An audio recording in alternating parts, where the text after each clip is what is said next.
This seminar is for educational purposes only. It is not a substitute for professional medical advice or treatment. Consult with your medical provider for medical advice or treatment. Although the presenters try to keep the information in this seminar as accurate and timely as possible, the speakers and Mather Hospital assume no duty to ensure the seminar is error-free. The speakers and Mather Hospital are not responsible or liable for any claim, loss, or damage resulting from you viewing this seminar. Good afternoon, everybody, and thank you for joining us for our HealthyU Webinar Series. At any time during the presentation, please feel free to enter any questions you may have using the Q&A feature at the bottom of the screen. We'll answer as many questions as we can within the time allotted once the presentation concludes. Your questions will remain anonymous. Today's presenters is Anna Burrows and Jessica Casano. Anna completed her bachelor's degree from LIU Post. She completed her internship through Russell Sage College and also completed her master's degree in nutrition from Stony Brook University. Anna is passionate about exercise and teaching others about living a balanced, healthful lifestyle and while being active. Jessica obtained her bachelor's degree in nutrition from Marywood University in Scranton, Pennsylvania. She finished her dietetic internship from Northwell, specializing in clinical nutrition. She also completed her master's degree in nutrition from Stony Brook University. She's passionate about functional nutrition, which is a more personalized approach on the role food and nutrition plays in disease treatment, prevention, and overall health. All right, guys, I'm going to get your presentation up, and then we'll get on our way.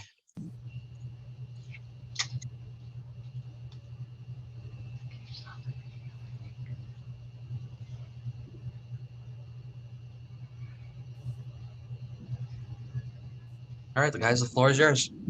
Okay. All right.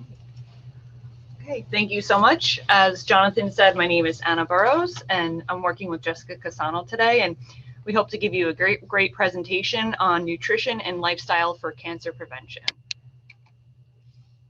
Next slide, please.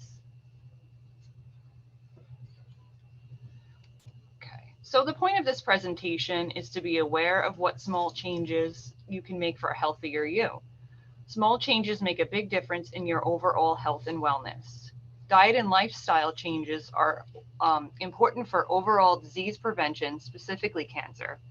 We'll be taking questions at the end of this presentation, so please take any notes if you have any questions, and we can always try to get back to you. Next slide, please. So you can see the introduction here. We're going to be talking about the most important risks for cancer, including tobacco use, weight, eating patterns, alcohol consumption, and physical activity. So try to take the information from this slide and think of it as empowering. These are controllable factors. Cancer is a scary word, and we try to avoid thinking about it at all costs.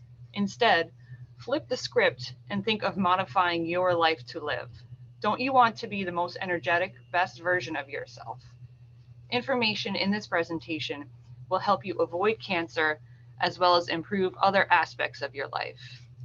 When you take on new hobbies, such as an exercise program or eating in a healthful way, you take your health and wellness into your own hands.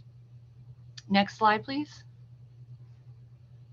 So the first topic we're going to talk about is physical activity. So maintaining an active lifestyle prevents cancer risk as well as improves your overall quality of life. This is the first point.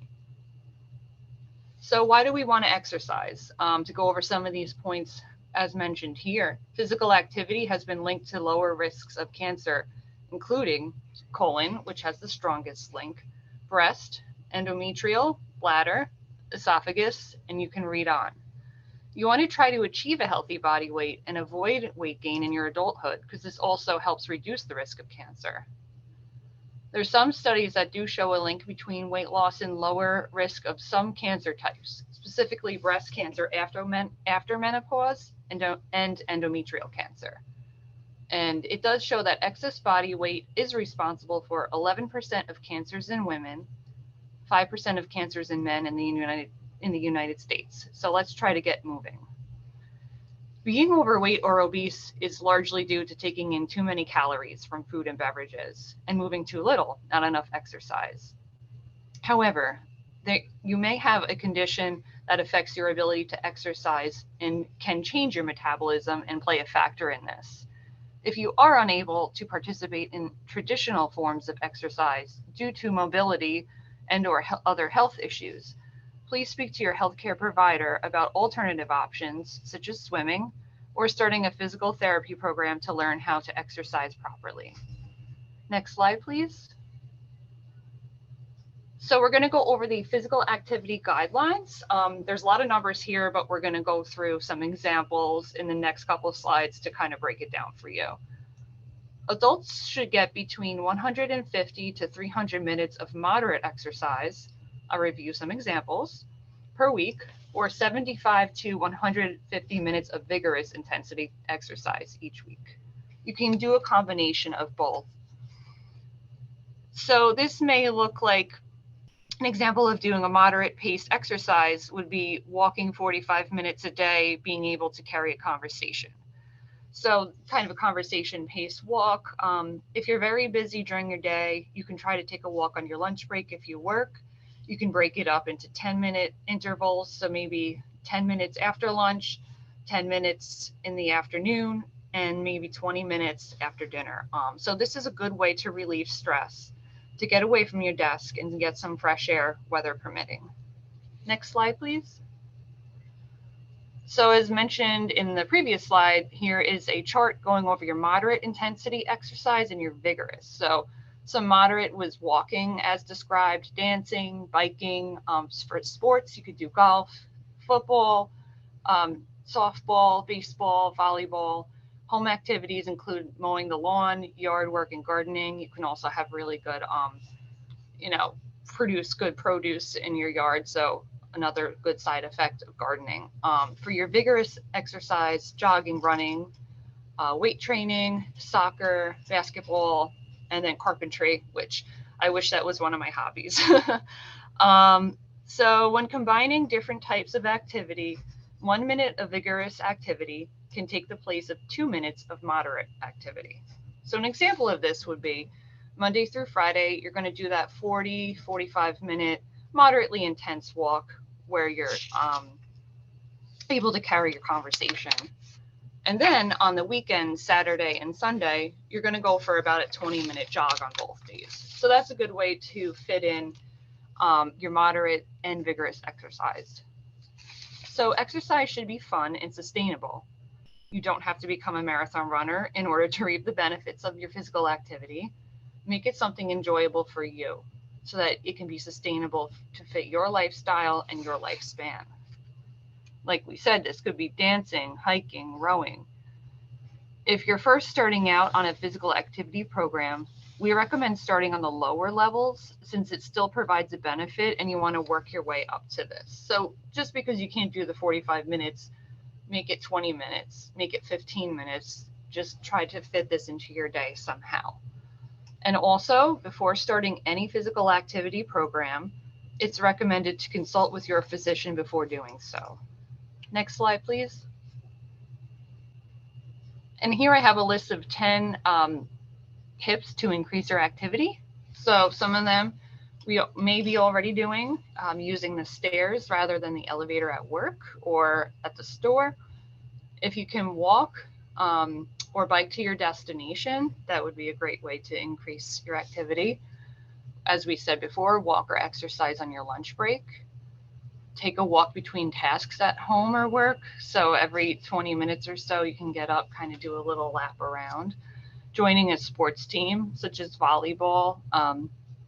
And then you can also plan trips with more activities, such as hiking. So you can always try to have a relaxing vacation, but then try to plan something like a walking tour.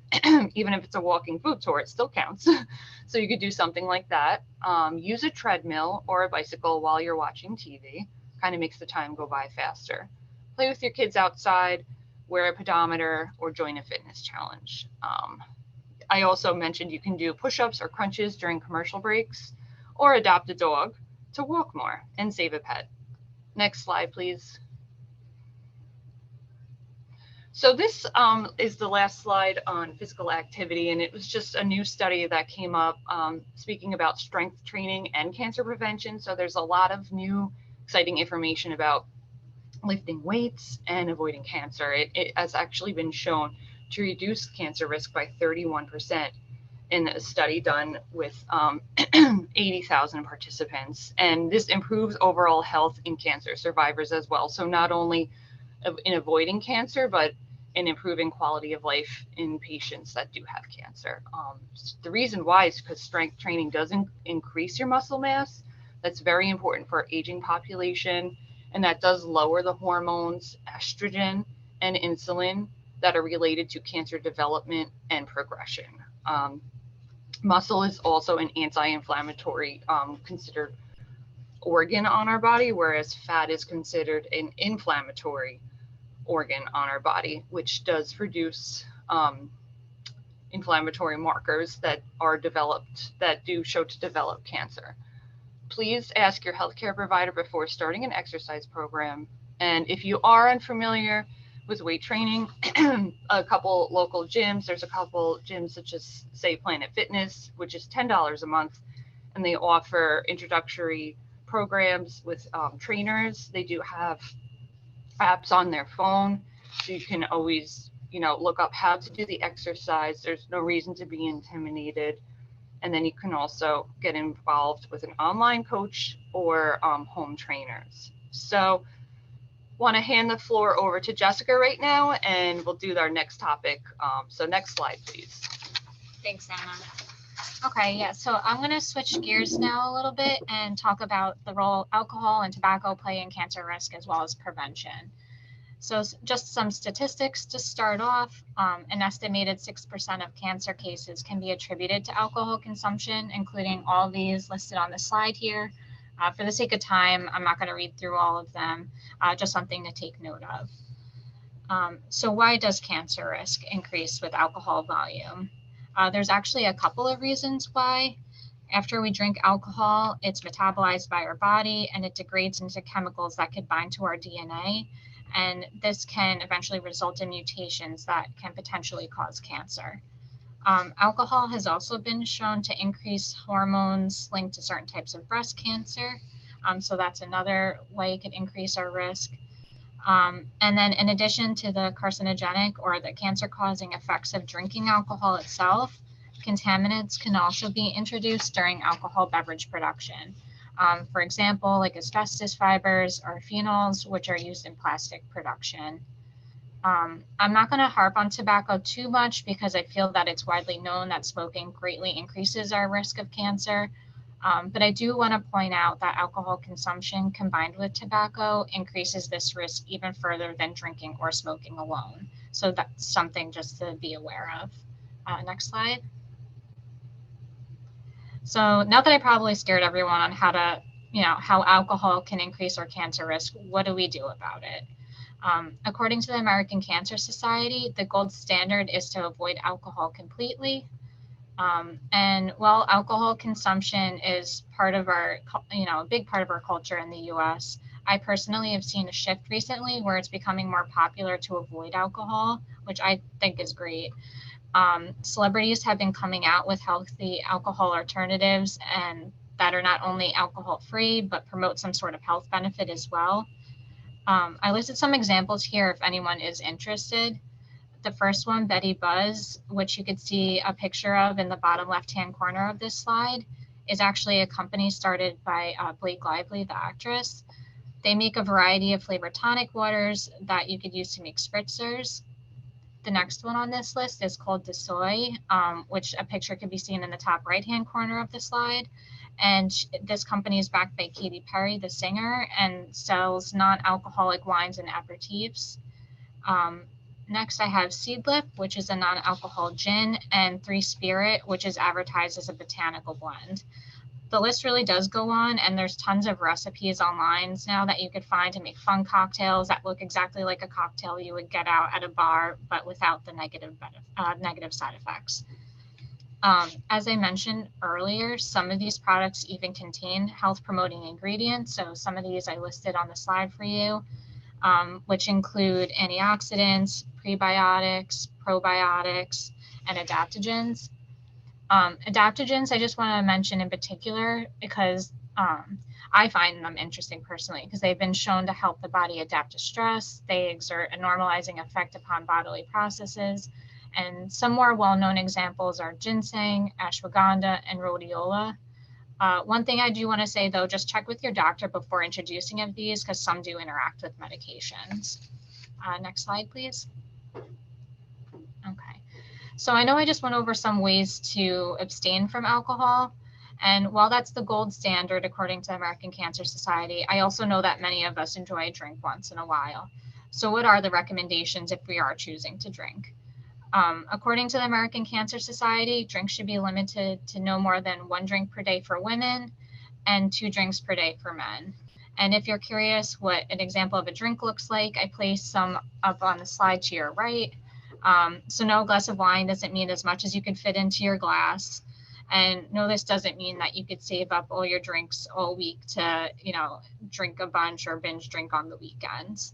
I do find that alcohol has kind of become a crush in our society. I've seen it a lot working here in the hospital. So how many of us have seen, have said ourselves, I need a drink surrounding a difficult event? I know I have said that before. But then how many of us have also then overindulged and felt worse afterwards?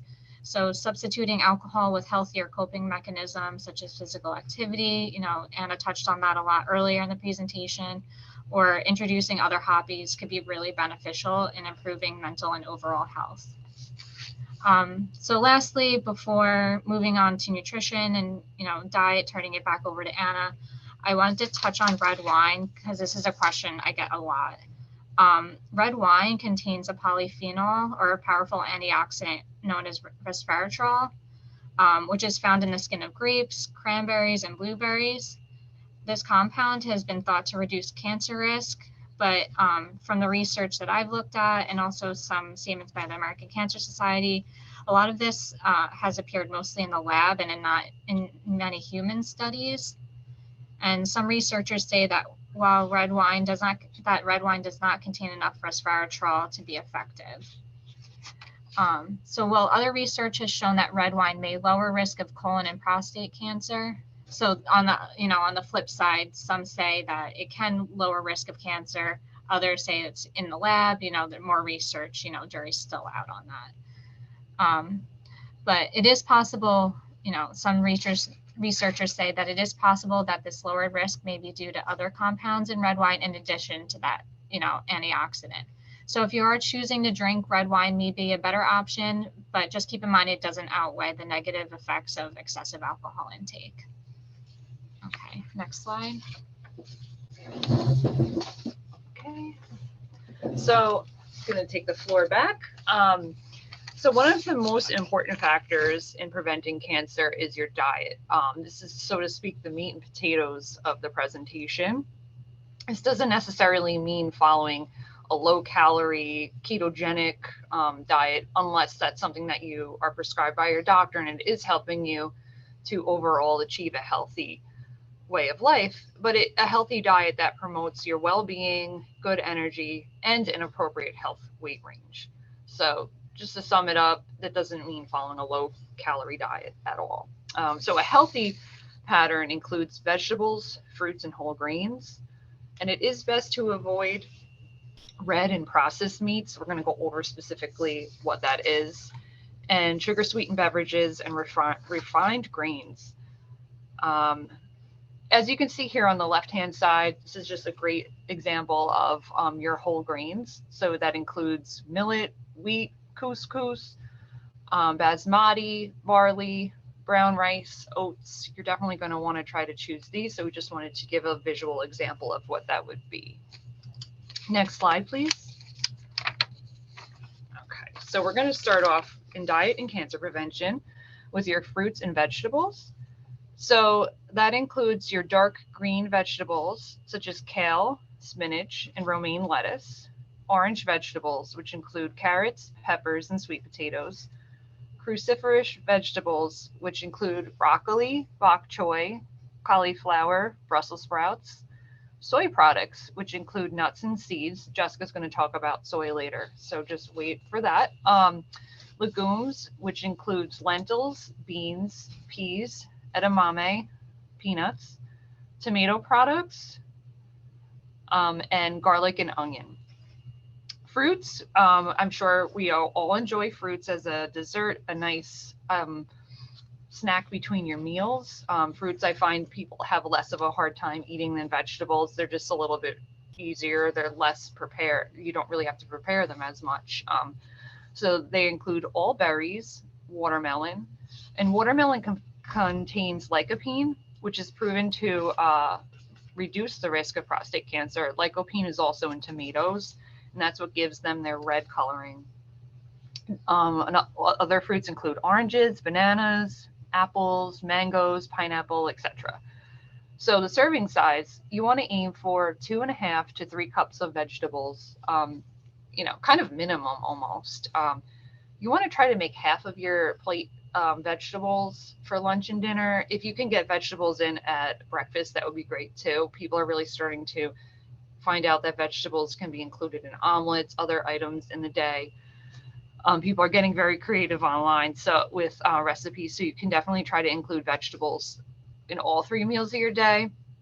If you're having a hard time getting vegetables in, you can try to just make a large salad at dinner, and the best dressing would be making a homemade one, natural olive oil, red wine vinegar, and a little bit of pepper. You can make one, and also you want to try to have 1.5 to 2 cups of fruit a day. Legumes are rich in protein, fiber, iron, zinc, potassium, and folate. Those all play important roles in cancer prevention. So those are your vegetable and your fruit section. Your fiber, you definitely want to include, and that is found in fruits and vegetables, such as legumes. It's also found in whole grains and nuts and seeds. This is linked to a lower risk of colon cancer. There's also a lower risk of weight gain, which is also contributed to lower cancer risk. Fiber is known to increase satiety, which increases your fullness. It does help stabilize blood sugar as well. A lot of research on that. And just a rule of thumb, the more fiber you include in your diet, increase the amount of water intake you're taking in, because it can cause some constipation. So just want to make sure you take note of that. Fiber also works as a prebiotic. So fiber can affect bacteria in the gut, which might also play a role in some cancers. It takes on the non-digestible parts of the foods and selectively stimulates the growth and activity of a healthy gut bacteria. So it kind of takes the part of the food that can't be digested and has your body create its own healthy bacteria. It's kind of a very, very cool process. Some examples I'm so sorry. You want to aim for 25 to 30 grams of fiber per day. And it's also recommended to get your fiber from whole food sources. You can take fiber supplements for bowel regularity, such as psyllium fiber, Metamucil, wheat bran fiber. This can still help with blood glucose control and cholesterol, but it is not shown to decrease cancer risk as per the American Cancer Society. So as we said, whole foods are always the best ways to get your nutrients from. A lot of theories behind that is there's other items found in the foods that can kind of interact with the fiber, such as antioxidants, vitamins, and minerals. So these compounds can react in the body in ways that research is still being completed to figure out. The last section is on whole grains. So whole grains include the part of the original kernel, providing more fiber and nutrients than processed grains. This is also linked to lower colorectal cancer. The American Cancer Society recommends getting at least half of your grains from whole grains. So from the previous slide, we just wanted to show you an example of what those whole grains are. And that includes barley, brown rice, buckwheat, millet, oatmeal again. So definitely whenever you're choosing a grain, try to make it a whole grain most of the time. You can also pick a whole grain snack, such as home popped corn, corn chips, and rice cakes. Next slide, please. Okay. So I'm just going to go over the next slide, which goes over foods that we want to try to avoid. or what we can discuss. So with red meat includes beef, veal, pork, and lamb. It's classified as probably carcinogenic, which means cancer causing. But is there a difference between organic and grass-fed? Possibly. So what the cattle is fed does affect the nutrients and fats within the beef you're eating. Grass-fed beef tends to have a lower fat content. It also tends to have more heart-healthy omega-3 fatty acids and more omega-6, less omega-6 fatty acids, more antioxidant vitamins such as vitamin E. However, grass-fed beef and conventional grain-fed beef both contain saturated fat. So they're both high in saturated fat, no matter if they're grass-fed or grain-fed. So if you are choosing to eat beef, we do recommend that you opt for lean beef, which is 10% of fat, 10% fat or less. Processed meats you definitely want to try to avoid, and those include bacon, sausage, ham, bologna, hot dogs, and deli meats. These are actually classified as carcinogenic. So we do recommend consuming them sparingly, if at all. So if you're gonna, have a hot dog once a year at a baseball game, kind of make that your treat. Bacon is delicious, but they do recommend trying to avoid it in a cancer prevention diet. What do we recommend for protein? We recommend fish. Fresh caught is always better.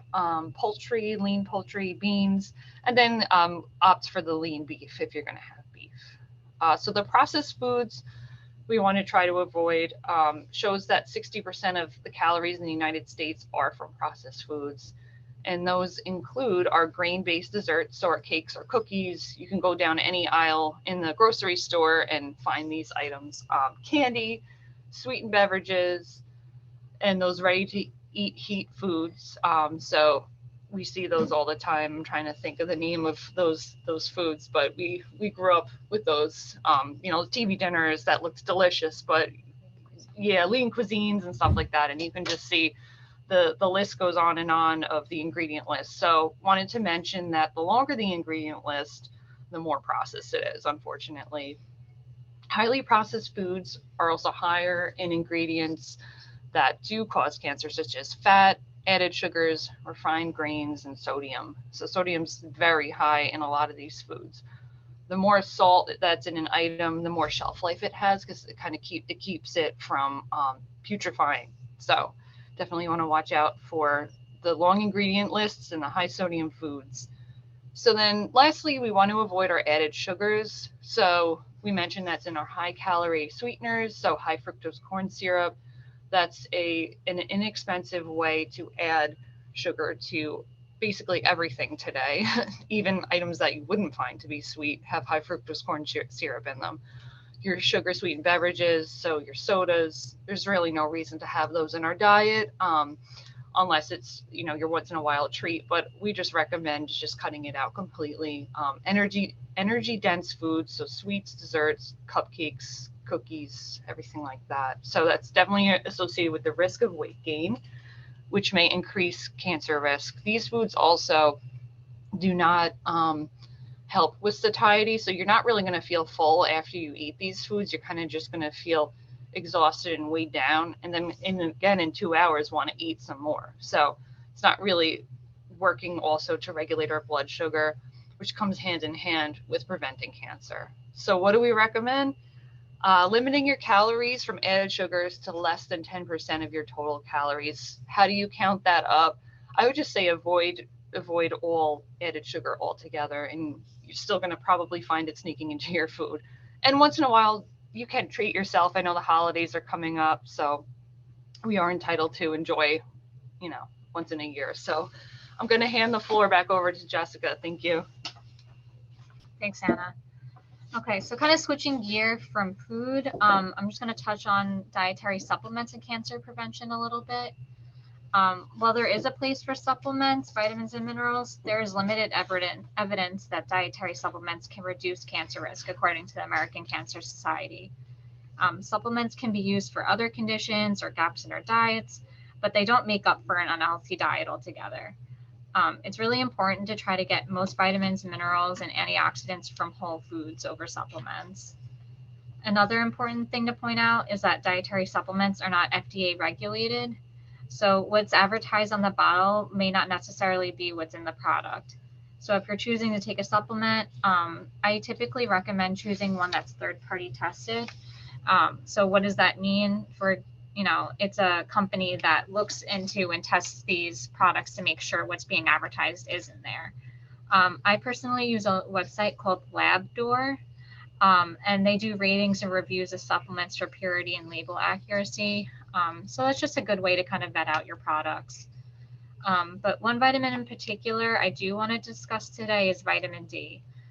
Vitamin D is known as a vitamin to help make and maintain strong bones. It's been shown to help with immunity, cognitive health, and it has a ton of other benefits. Vitamin D, as we all know, is achieved from UV rays. It's naturally in foods such as fatty fish, mushrooms, as well as fortified foods like milk, orange juice, and cereals. But while vitamin D can be found in our foods, it's unlikely we can obtain enough from our diet alone. Especially in these cold winter months, we're not getting much sunlight, we're indoors more. So in regards to cancer risk, some association has been found between vitamin D and lower colorectal cancer risk, but more research is still needed. With that being said, the importance of vitamin D does not outweigh the need for sunscreen in regards to skin cancer prevention. So even though we need those UV rays to get vitamin D, it's also important to make sure we're wearing sunscreen. So how much vitamin D do we actually need? For people under 70 years old, to obtain around 600 IUs daily, and for those over 70 to get 800 IUs daily or international units. With that being said, most people can take up to 4,000 international units safely without any negative side effects, but I always defer to your physician before changing or increasing any supplements. Next slide, please. So cancer risk misconceptions. The next few slides I put together in the hopes to address some common questions I often get in regards to cancer risk. According to the American Cancer Society, more research is, sorry about that. So are organic foods more cancer protective? According to the American Cancer Society, more research is still needed. But with that being said, if you're trying to cut down on exposure to chemicals or pesticides, there are a couple of things you could do. And we'll see those once the slide comes back up, but there's some things I just wanted to show with the viewers. So first off, just make sure you're washing your produce really well. Number two, buying local and in season, sorry. And then number three, you could try following the Environmental Working Group or EWG's Dirty Dozen and Clean 15. And that's what I'm going to pull up for you guys in a second. So what are the Dirty Dozen and Clean 15? The Dirty Dozen are 12 foods with the highest levels of pesticides, and the Clean 15 are those with the lowest. They're tested yearly and can really help making decisions on which products to buy organic, because I know it could get pricey, especially nowadays. I'm just going to pull it up for you guys really quick. Let me just share my screen. Let's see. Okay, so hopefully this is working and everyone can see this, but this is just what it looks like, this Dirty Dozen list here. I'm not going to read through it all. I just wanted to show you guys what it looks like. But just to name a couple: strawberries, spinach, kale, nectarines, apples, and the list goes on. So these are the ones that, if you're going to be buying organic, these are probably the best ones to buy. And let me just switch over. I hope you could see this as well. This is the Clean 15. So on the flip side, these are ones that if you're not buying organic are okay to buy. I'll just scroll through just for reference here. And then lastly, in addition to this Dirty Dozen and Clean 15, another resource that the EWG puts out that I want to make people aware of is their Skin Deep database. This website allows you to search products such as cosmetics, and you could access reviews on product safety and ingredients, which I think is great. So let me just bring this link. Hopefully you guys can see this. but this is what the Skin Deep website looks like. They have a search bar, and you could just type in any product that you're looking. So say I type in CeraVe, which is like a skin company, and I click on the moisturizing cream. So they have a scale from 1 to 10, 1 being the best, 10 being the worst based off ingredients. And they'll break each product down by ingredient and give that ingredient a rating based on safety. They'll tell you how good the research is based on that as well. So it's just another thing to add into your tool belt. Okay. And I'm just going to stop sharing my screen.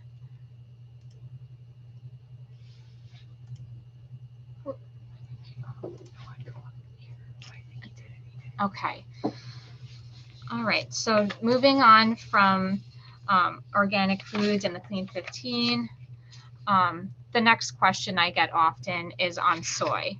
So does soy increase my risk of breast cancer? Soy actually contains several bioactive compounds, including isoflavones or plant estrogens, which can bind to the estrogen receptor cells in our bodies. The estrogen that is found in soy, though, is actually weaker and functions differently than the estrogen in people. So traditional soy foods such as edamame, tofu, and unsweetened soy milk are actually a good source of plant-based protein, and may even lower the risk of breast and prostate cancer. On the flip side, it's recommended to avoid the use of soy-based supplements such as protein powders and bars with soy protein isolate, because they contain more concentrated amounts of these phyto or plant estrogens. And then one last thing about soy I just wanted to touch on is soy condiments such as soy sauce, soybean oil, and soy lecithin, which is an emulsifier. While they're not associated with increased cancer risk, at least from the research I've seen now, they're more processed foods. So just trying to limit intake of those. I'm pretty sure everyone knows that soy sauce is really high in salt. And soybean oil has actually been shown to be pretty pro-inflammatory. So just some things to keep in mind. And then, oh, can we go back one slide? Yeah, sorry. So flipping from soy, I just wanted to touch on coffee as well. I myself am a big coffee drinker. I know a lot of people enjoy their coffee. So does coffee affect cancer risk? So according to the studies that we've looked at, they've suggested that drinking coffee likely lowers the risk of several cancers, which you could see listed on the slide here. And coffee also contains biologically active compounds such as caffeine, flavonoids, lignans, and other polyphenols or antioxidants, which I mentioned earlier when I was talking about red wine. These compounds can increase energy expenditure, protect against cellular damage, regulate genes involving DNA repair. They have anti-inflammatory properties and may potentially inhibit the spread of cancer. Coffee also influences the amount of time that food is in the intestines, as well as liver metabolism of carcinogens. So this may also contribute to a lower cancer risk or a lower risk of some digestive cancers. So with all that being said, not all coffee is created equal, just to keep in mind. It's important to look at where the source of your coffee is coming from. Coffee is something that is prone to contamination, whether it be from mold or, pesticides from processing. So just kind of take a look at the labels and where your coffee is sourced from when buying it. Another thing to look at is how you're making your coffee. So are you brewing your coffee? Are you using a Keurig or French press? Just kind of examine that as well. And then lastly, what you're putting into your coffee. All these benefits that I mentioned are based off of black coffee. So if you're adding in cream, milk, sugar, flavored syrups, that's all adding in, high fat items, high sugar items, which take away from those benefits that you're getting from the coffee. Okay, next slide, please. All right. So the next question I wanted to talk about, and I'm just going to touch on this quickly because it's not so much diet related, it's more so lifestyle, but it's about food contamination. So just a couple of things to mention in regards to cookware. Try your best to avoid plastic storage containers and water bottles, As seen on the diagram on the bottom left, all plastic items have this triangle with a number in the middle. I don't know if any of you guys have noticed that on the bottom of like your water bottles. It's not a recycling symbol, which I used to think it was. It's actually to indicate what the plastic is made out of. So, and then you could also see on the slide that there's like a little toxic symbol under 1, 3, and 6. That's to indicate that those are the most dangerous. So some of the chemicals in these have been linked with human health and reproductive system dysfunction. So those are definitely ones we should try to steer away from. And while these numbers 1, 3, and 6 are classified as most dangerous, I also want to touch on number 7 a little bit. I'm not sure, I'm sure most of you have heard of BPA. BPA is known as an endocrine disruptor, and it's best to try to avoid products containing BPA. I know a lot of products or companies are steering away from using that in their items, but BPA can also be labeled as PC on products. So just keep that in mind when looking through and trying to eliminate those from, items that you're using. Okay, so just kind of flipping over to the other half of the slide. I just wanted to touch on Teflon coated cookware a little bit too, and PFAS or PFAS. As kind of stated on this picture on the slide, those are chemicals that have been linked to cancer, high cholesterol, birth defects, suppression of vaccine, and a bunch of other serious health effects. So while it's impossible to completely avoid these, there are some ways that we could cut down on our exposure. First is using stainless steel or cast iron cookware instead of nonstick. Decreasing the amount of heat if you don't have the option to not use nonstick cookware. Another thing you could do is pop your own popcorn instead of using microwave popcorn. A lot of people don't know that the microwave popcorn actually has a plastic coating inside that is actually could be dangerous. So it's good to try to steer away from that. Another thing is using your own glass storage containers instead of plastic ones. Definitely don't put plastic ones in the microwave. And lastly, decreasing intake of fried foods that come in grease-resistant packaging, such as French fries, pastries, hamburgers. Okay, next slide, please. So next, under some cancer risk misconceptions, artificial sweeteners. So do artificial sweeteners cause cancer? According to the American Cancer Society, it's unclear at this time if there's any association between artificial sweeteners and cancer risk. Some are FDA approved within moderation, but my issue with that is that there's really no clear definition on how much moderation actually means. Even though they may be considered safe in regards to cancer risk, I would still recommend trying to limit your intake of these, just because they could have side effects such as diarrhea, gas, bloating if you consume too much of them. And then also artificial sweeteners in some studies have also shown to cause unwanted changes in our gut microbiome or our gut environment. So that's another reason why you may want to limit these as well. Okay, so lastly on this slide, I also want to touch on grilling. So is grilling healthy? Well, grilling is a staple in most households during the summer months. I know it is in mine. Cooking meat at high heat could actually cause chemical reactions that form cancer-causing compounds, which when I learned about this while I was doing my master's, it was actually something that I hadn't heard too much of before. But examples of high heat cooking methods include grilling, smoking, pan frying. So that's, definitely something that we want to try to cut down on. This only applies to meats though, so it's safe to cook vegetables and other foods with these methods. For meats themselves, it's better to cook low and slow.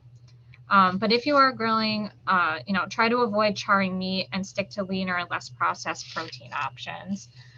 Some other ways to decrease risk when grilling can be seen on this graphic to your right on the slide. And this includes pre-cooking meat in the microwave a little bit before you finish it up on the grill. You could try flipping the food often to cut down on charring. And also using low sugar vinegar-based marinades has been shown to cut down on these changes in the meat, as well as trimming excess fat. Okay, next slide. So this picture here is just, a summary reviewing all the key points that Anna and myself talked about today. So mainly maintaining a healthy weight, being physically active, increasing fruits, vegetables, whole grains, limiting sugar intake, red meat, processed foods, trying to eliminate or cut down on alcohol, quit smoking, and focusing on foods rather than supplements. Okay, next slide. And we just want to say thank you so much for attending. Yeah, Anna and me, we're going to come back on camera now and go over any questions that you may have. So yeah, if anybody has any questions, you can put them in the Q&A feature at the bottom of the screen. All your questions are anonymous to protect your privacy. Are you guys able to see the questions or? Well, yeah, we're trying to pull them up. Okay, no problem. Do you want to take that one? Okay, so I see. What fruits do you recommend for insulin diabetics? It's not so much what fruits do I recommend or not recommend. It really comes down to serving sizes. Usually it's about a half a cup of like a cut, chopped up fruit, I'm sorry, is considered a serving size, or like a small apple. If it's a banana, half a large banana. But you could really make any fruit work into your diet. That's better than having something that has added sugar in it. Like Anna mentioned during the presentation, they have beneficial vitamins, minerals, fiber. So definitely a good part of a healthy diet. Yes. I'll answer the next question. So I see that Brenda asked, are there any benefits to drinking a morning of hot tea with ginger, lemon, and a small amount of honey in the morning instead of coffee? This is a good question. Tea also contains, antioxidants. It's also, ginger and lemon are also great to add in as well. Ginger also contains antioxidants. Honey does still count as a sugar, so it's still, honey also contains antioxidants as well. So yeah, it could be a good alternative to coffee if that's something you enjoy. Yeah. I'm personally a fan of honey, especially if it's a natural honey that's local. Honey actually has good antibacterial properties. Especially during these cold and winter months, coffee could actually be, honey could be a natural cough suppressant as well. So I think that's a perfectly great substitution for coffee in the morning. Yes, and I see, we do want to scroll up. I think somebody just losing place here. Somebody just asked a question about honey. So is honey a good alternative to added sugars in baking? And we could kind of answer that from what we just said. Yes, definitely, it could be good. It still counts as a sugar though. But yes, it is a less processed sugar. It is a more natural sugar. So it does have more benefits. Sorry, we keep losing everybody. Okay, so James just asked, I currently take a men's one a day and fish oil. Is there value added from taking these? Thanks. So definitely fish oil is a good supplement to take. It is always best to get your fish added from your diet, but we're not really going to touch on supplements too much, but there's a lot of research in the works now on fish oil and increasing, decreasing inflammation in the body. So some people do not enjoy eating fish, and it just is not sustainable for their life. So a good website to go to for that would be Labdoor, to check to see where you're getting your supplements from. So we're not endorsing supplements, but we are saying that they are a good alternative. Yeah, I would also just check with your physician too, because especially fish oil could interact with some blood thinners and things like that. So that's just something important to keep in mind if you're on those as well. Yes, always check with your physician before taking any supplements.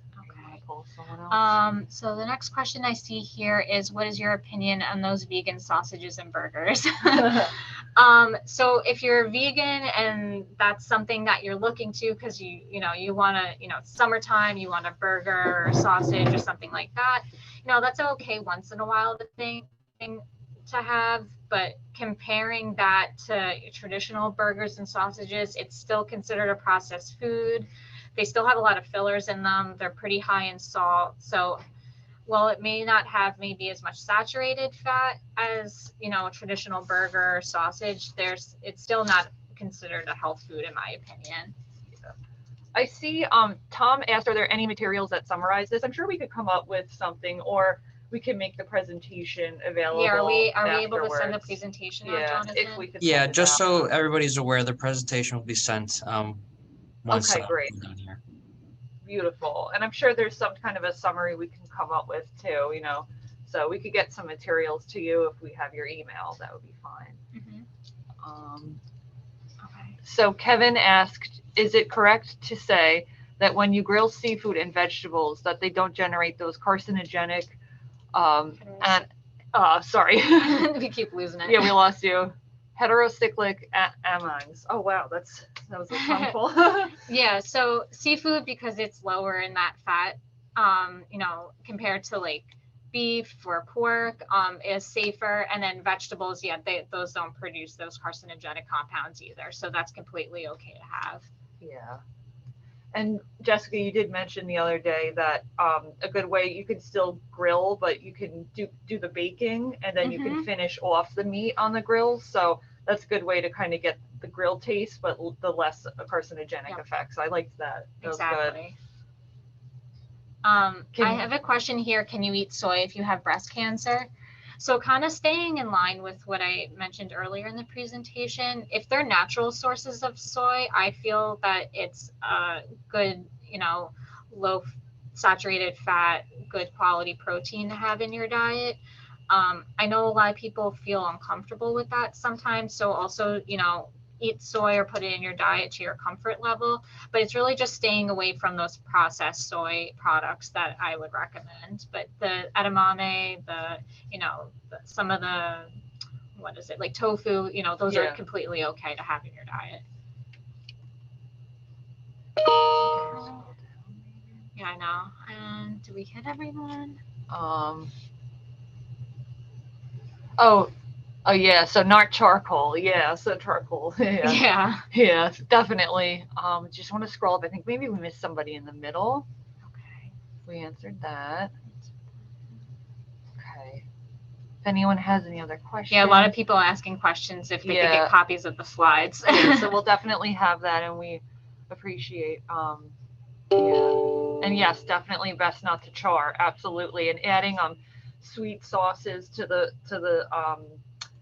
meats as well increases that carcinogenic effect with the char. So yes, we'll definitely get that information out to all of you. Thank you so much for coming.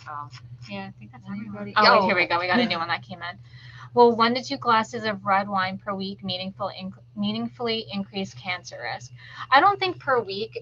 As I mentioned earlier, the American Cancer Society says, you know, 1 glass of wine for, you know, or 1 drink a day for women, 2 drinks a day for men. I personally feel like that's a lot. So if you're having 1 to 2 glasses of red wine per week, I don't think that's gonna, you know, dramatically increase your cancer risk. And especially if it's red wine, you know, we talked about, I know the jury's still out a little bit, but you could potentially be getting those, you know, antioxidant benefits from the red wine.